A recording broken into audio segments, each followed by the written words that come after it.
Você tem que me ver aí, ó. Tá me vendo? Vai filmar sua mãe lá na televisão, vai. Tá bom.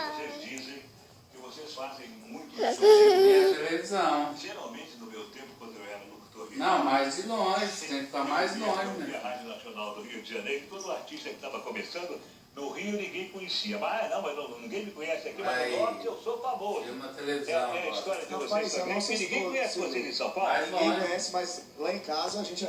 Eu sou bastante famoso lá em casa. Mas na verdade, minha mãe Aqui, não ó. conhece. Quer saber o seguinte, essa dupla aí como é que é seu e Edu, são Santa dois irmãos. Catarina. Hoje tem show. Daqui a pouco a gente pega uma avião e fazer o show lá em Santa Catarina. Onde filma? Tira o dedo da frente da câmera.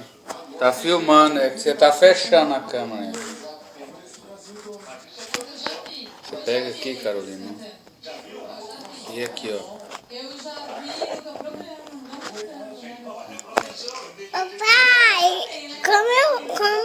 como filma? Já tá filmando, minha filha. Olha lá. Vamos lá. Vai filmar os trem lá. Aí. Tá me vendo? Então vai filmar lá.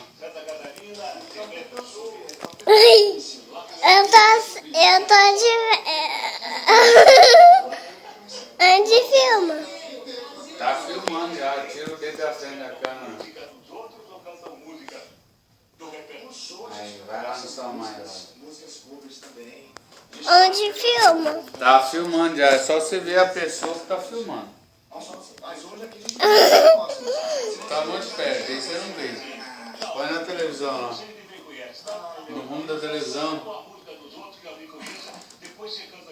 Você acha? Tá filmando, show. Deixa eu filmar o bicho.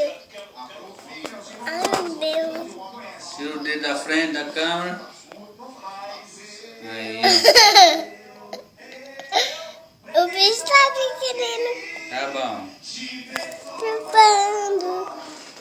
Vai filmar ele cantando. Né? Vai lá, filma ele cantando.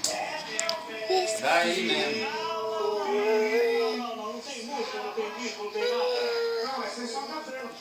Traz aqui. Dá um toque na